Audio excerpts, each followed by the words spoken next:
Hello, beautiful. If you're watching this video shortly after a breakup or painful relationship, you already have a lot of emotions. So I invite you to pause where you need to pause or skip chapters that feels triggering or too much. And remember, it's okay when it hurts. It's okay to be you, and it's okay to have big emotions without needing to fix anything about yourself or about what happened. I would like to walk you through 10 lies that trauma tells you after breakup. Before we start, I want us to take a little pause and take a deep breath and land into this moment and be more present. So take a deep breath in your belly and stop thinking about the past or future and realize you're right here, right now, watching and learning something about yourself and something very important about your relationship with yourself. Hi, my name is Ivana, and I help women to heal after painful relationships or painful breakups so they can find confidence, self worth, and emotional freedom again. If you ever felt confused or have overthinking thoughts in your mind, either going back and thinking about your past or sometimes catastrophizing your future or predicting that things will happen the same way again, this is totally normal. This is a normal reaction of your brains and your thoughts and your mind just doing what it's designed to do. And today I would like to bring you a reminder that it's not just our mind that has automatic and learned responses, it's also our body and our nervous responses. And that is sometimes why the head is overthinking. Why can't I get over it? Why can't I get out of this trap? Why do I feel stuck?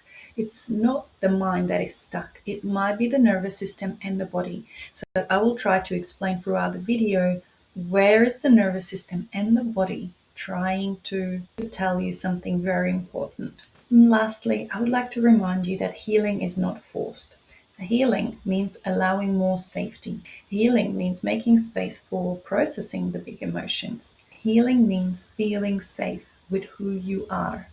So rather than pushing, there's a sense of softening into it. Rather than feeling like I want to get rid of something, we have this compassion for allowing move through us rather than rejecting it. So without further ado, let me walk you through 10 lies the trauma tells you after breakup. And if you recognize your mind has been telling you one of those lies, that's okay. There's nothing wrong with you. There's nothing to fix. We just want to understand where it's coming from. And we want those to move through. Lie number one, it was all my fault. And where is this coming from? In a search for having some sort of control over to what happened, your mind is starting to create those stories. If I was better, if I tried harder, if I didn't say that, none of this would happen. Why we are doing this? We're stretching our responsibility and we are thinking that we're the sole reason for the relationship ending. We're taking too much of our responsibility and we're hoping if it was something we can change, then it's in our full control to change the outcome of the future relationships. The truth is, you're not responsible for someone else's actions, someone else's behavior, for someone else's capacity to love or take responsibility for their part. Over carrying the responsibility or the blame could also show up in your body. That would be tight shoulders, very sore back, and constant tension. The healing begins when you realize what never was yours to carry. Line number two, I should have seen this coming, or sometimes we think I should have left earlier. Trauma does that it changes your perception of reality and rewriting the past, and it moves you to hypervigilance, to a stress response. And it's replaying the past, searching for things that means danger. This is also combined with something which is in psychology called the hindsight bias. That means it feels so obvious at the end or today, but you didn't have the information, you didn't have the knowledge, you didn't have the safety capacity or the possibilities you have today. So simply, it is easy to say, I should have left back then, but back then, you didn't have the options, you didn't have the information, you didn't have the capacity, courage, or simply you didn't have the clarity. And don't blame yourself for not having those in the past. because you have them now. And you didn't meant to predict the future. You meant to learn from it. Lie number 3. If I failed in a relationship or if the relationship ended, that means I'm not lovable. Usually, after the relationship ends, old wounds come up to the surface. And when you get triggered and emotionally raw, a lot of the times, old wounds such as fear of abandonment, fear of rejection, or fear that there is not enough love for you, or that love is conditional, resurface. So you might be questioning your worth, you might be questioning what the ending means about you, and those conclusions are not truth. Those are just lies that trauma is whispering into your mind. Relationship ending has nothing to do with your worth or how lovable you are. Two people separating means that their nervous system couldn't feel safe enough to stay together. It doesn't mean that you are unlovable. Your lovability is never on trial, no matter what another person tells you. Your lovability is never questioned. All babies are born equal. All babies are infinitely lovable and whole. So this is just a quiet reminder that if you are hearing those thoughts that you are not lovable, it might be something deeper. It may be triggered by this relationship, but it might be something much deeper and it worth exploring so you feel whole and loved again. Lie number 4. I will never find someone better. Where is this coming from? Your trauma sees the past as the only option. So it projects it into the future because that's the only template it has. A new possibility feels dangerous. A new possibility or new dreams feels too far, too out of reach, too out of comfort zone. Especially if your self-worth was attacked during the relationship, you might think that this was the best you could ever have. Just notice those thoughts and believe me when I say that your traumatized mind is trying to make you believe that the future will look exactly like the past. If you're experiencing this, you can start healing. Healing for you will mean practicing to stretch your capacity to imagine different future. It's a muscle you can exercise. And over time, you will increase your capacity to imagine something new. Line number 5. I don't feel anything. It means I must be fine. This one is very subtle. So this is a sign of numbness, and numbness could be very invisible, especially if we are experiencing this numbness for years. And for some of us, numbness is actually feeling like relief. Numbness feels like strength. Numbness might feel like you are already progressing and you're already over it. But in reality, it's your body shutting down from the amount of stress it feels. And your body isn't healed. Your body is just overwhelmed. Shutting down, again, it's a perfect strategy. So don't blame the body for what it does because it does serve you well. And it helps you function and go on about your day without feeling too much. And numbness also affects your ability to feel joy. So this is the biggest telltale sign. If you can't feel much joy or happiness, that means your body is unable to process both ends of the big emotions, the pleasant ones as well as the unpleasant ones or uncomfortable ones. So your numbness will cause that everything around you feels like under the water. You can't feel joy when it's your birthday. Your favorite songs no longer moves you. You can't enjoy food. This is you. The best medicine is increasing the ability to feel your emotions. And with your capacity growing to feel uncomfortable emotions will return also the ability to feel alive. Line number 6, no one understands me. Trauma isolates you. By telling you this lie, you cancel plans with your friends, you want to stay alone, and you just feel like no one gets it. No one understands what you're going through, and you won't even reach out for help. Quietly, this sadness and loneliness is eating you up inside. Because healing doesn't happen in isolation, it happens through connection with someone who can hold safely space for you, who can make you feel seen, heard, and understood. You might have a sense that no one understands you because in the past it wasn't safe to share some parts of yourself or some emotions. But even one safe connection with someone who sees you without judging you, criticizing you, trying to fix you, or trying to minimize what you're feeling. That if you've been hurt before, You go gentle and you go slowly. Choose carefully who you share yourself with. And if you feel there is no one like that in your life at the moment, I would like to invite you to book a complimentary session with me so you can test if there is the sense of safety and mutual trust. Because it would be my honor to be that safe person for you. Line number 7. If I had changed one thing, everything would change. Again, this is a what if loop where our mind is searching for that one thing in the past and trying to rewrite the whole story. If I was calmer, if I didn't react, if I healed faster, or if I held more space for him, if I was more patient, or if I gave him chance to explain. Again, this is a trauma response where your mind is trying to simplify the relationship and see one thing as a reason and bring more clarity to your everyday. But relationship ending is not one reason. It's not even one of your features, one pattern, or one of your flaws. Relationships are complex, and it's a dance of two people. And it's a collection of your patterns as well as his patterns. And neither of you is supposed to be perfect.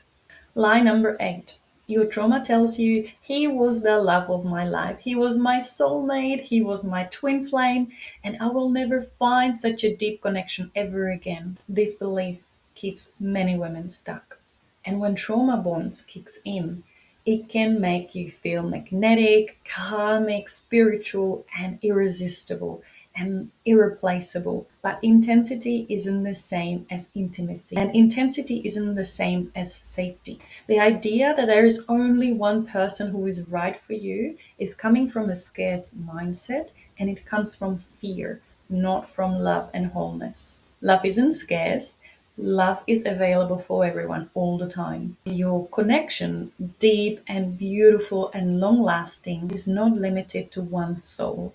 There's many people who can meet your needs, and many of them won't require for you to shrink or to be someone you don't want to be. On the top of it, a lot of the times when we feel like this connection was karmic or soulmate, it's not because it was your idea, it's because it's someone else implemented this thought inside of you to be able to manipulate you. Line number 9. My big emotions means that I'm broken. Big emotions doesn't mean there is something wrong with you. They simply means that you're overwhelmed, that you cared, or that something really mattered to you. Tears, anger, longing, grief. These are signs of processing what happened to you, not a signs of being broken. We can have big emotions and we can even struggle to process them, feel them, or make space for them, or feel okay with them. If your trauma is trying to reject them and label yourself as something because you have a feeling, that might be something deeper going on. It could be misunderstanding from your childhood that anger is not allowed, bad, or something you shouldn't be feeling, or good people don't feel, something that scares you, or you don't know how to process. All of those are about the embodied experience rather than the story. If you were not told as a child how to process and let go of your feelings properly, now that everything's emphasized off the back of your breakup or separation, it just makes things even harder. And there might be residue of old emotions that were not processed properly. If this is the case, there's nothing wrong with you. You just need to learn how to process and how to feel your emotions and let go of them, not as a story, but as a sensation in your body. Line number 10. I need someone else to feel love again. Totally normal, totally acceptable that after a loss of relationship or after a loss of close connection, this deep wound resurface. For many of us, the sense of being alone could be really scary. But if we're choosing a new relationship from the sense of fear of being alone, we might make a wrong decision. We might overlook the red flags. We might fall into a same relationship pattern even with the new partner. So if fear of being alone is triggered in you, I strongly advise to heal the sense of I am okay when I'm alone first, and then find a new connection, which will be much healthier because you'll be choosing from a space of love, safety, and more like it's extension of yourself rather than you filling a hole that is feeling too uncomfortable. But for now, please believe me that your worth or the capacity to feel joy or ability to feel love or to feel loved is not depending on another person. And also, I would like to mention the feeling of loving someone or be loved is your feeling. Yes, it's triggered while you're in presence of someone else, but it's your feeling. It's felt inside of your body. And for that reason, it could be felt and learned again. And here is a bonus lie, lie number 11. What if he could have changed? This is a lie that keeps you trapped in a loop of hope or the what ifs. You might be feeling that you ended it too early, that you didn't give him enough chance, or you were not patient enough with his progress or asked for too much. So, in a sense, your stress response created a perfect dream, the perfect hope, and you are attached to the perfect vision rather than reality, while your nervous system keeps waiting. But waiting isn't healing. And you are trauma bonded and attached to the potential, not to the real person. And you're wired for that hopefulness, even though the pattern stays the same. By letting this unsafe love go, you're not giving up on someone and you're not giving up on yourself or your ability to find love in the future. You simply saying no to low standards, low effort, low responsibility, and low consistency from someone else. And that someone else usually doesn't change because they're loved more, because they're waited for more, because they're given more chances. They change because they want to. And it's time you give yourself the gift of safe love, of reciprocity, of generosity, of someone who gives as much back as you giving to them. If you've been hurt in a relationship deeply because you have to let go of the hope, I see you and I understand you, and it's not easy, but the healing is possible. And you're giving yourself chance to be alive, to be joyful, happy, and loved again. And this is the wrap. So, in conclusion, I would love to remind you that you're not broken. Those are lies trauma tells you. And now we know why. We understand the logic behind it and we understand what is the best next step for healing. And this is also a reminder that we don't want to reject those lies as something negative. They are simply pattern that wants to protect you from being hurt again.